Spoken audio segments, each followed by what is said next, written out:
The Israeli military has conducted another major raid on Al-Shifa Hospital in Gaza City.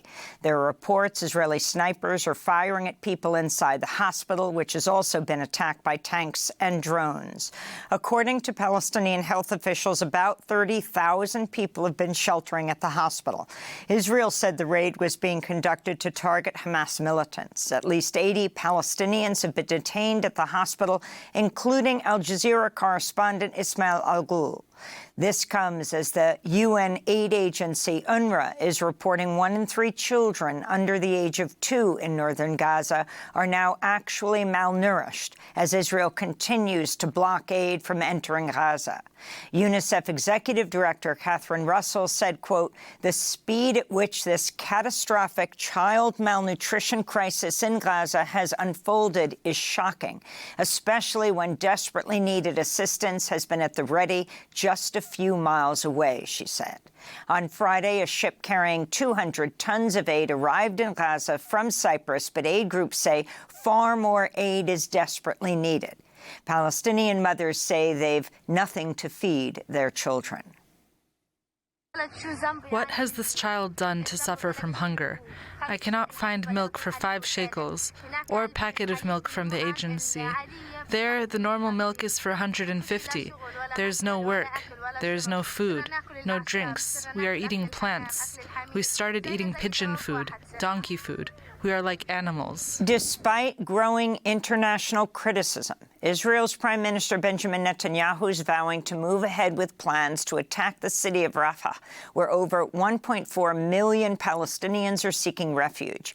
On Sunday, he also criticized U.S. Senate Majority Leader Chuck Schumer's call for new elections in Israel. Netanyahu spoke on CNN. I think what he said is totally inappropriate. It's inappropriate for to go to a sister democracy and try to replace the elected leadership there. That's something that the Israeli public does on its own, and we're not a banana republic. Talks are continuing in Qatar over a possible temporary ceasefire in Gaza.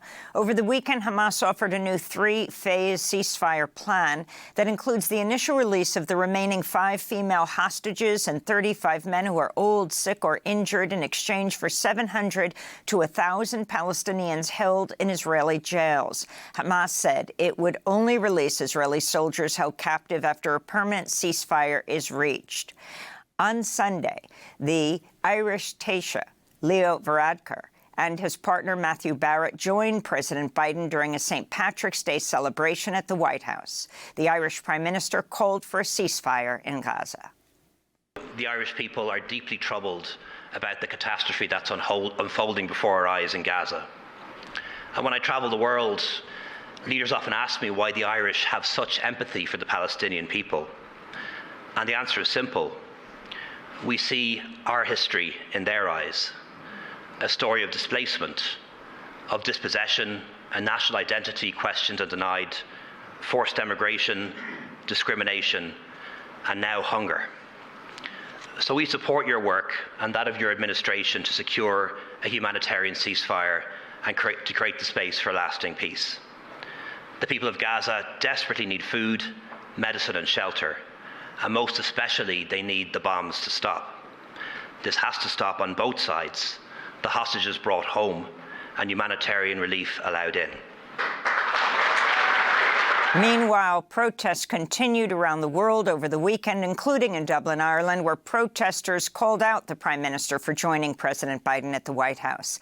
In San Sebastián, Spain, demonstrators rallied before laying down on the ground next to a massive banner depicting part of Picasso's famous anti-war painting, Guernica. It's so tough to be a witness to a genocide that we can do nothing about. We can just bring a grain of sand, even as a tribute. Other large protests were held in Chile, Norway, Australia, Jordan, and across the United States. Russian President Vladimir Putin has warned the West against sending troops to Ukraine, saying it could lead to World War III. Putin made the remarks earlier today after he won an unprecedented 5th term in office. Russian election officials say Putin won 87% of the vote in this weekend's election, where opposition anti-war candidates were barred from running. Putin spoke at a victory rally Sunday. которые не жалеют себя. No matter who wants to frighten us, no matter how they want to suppress us, our will, consciousness, as I have already said, no one has ever succeeded in anything like this in history. It has not worked now and will not work in the future. Never. The election came just weeks after Putin's most prominent critic, Alexei Navalny, died in an Arctic prison.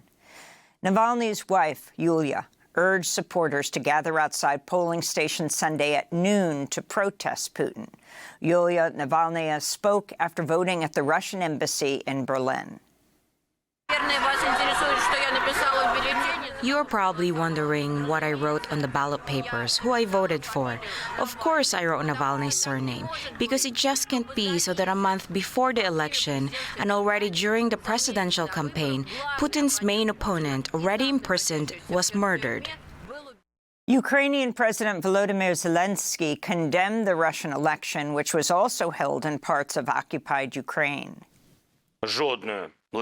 There is not a single bit of legitimacy in the simulation of an election, and there cannot be.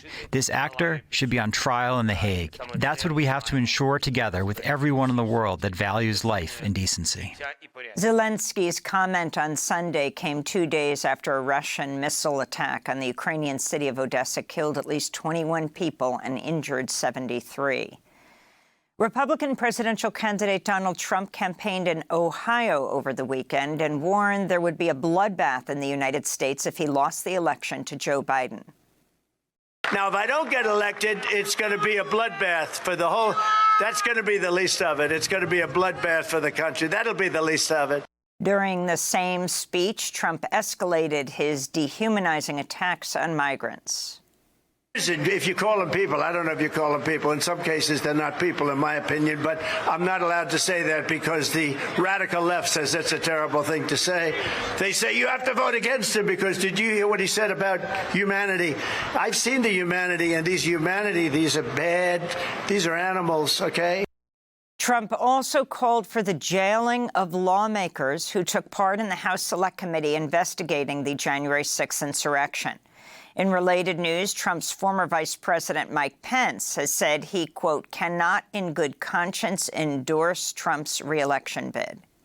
In other Trump news, Nathan Wade has resigned as special prosecutor in the Georgia election interference case against the former president. At issue is Wade's undisclosed romantic relationship with Fulton County District Attorney Fani Willis. On Friday, a judge ruled Willis could remain on the case if Wade resigned. Meanwhile, in New York, the judge overseeing Trump's hush money trial has agreed to delay the start of the trial until mid-April.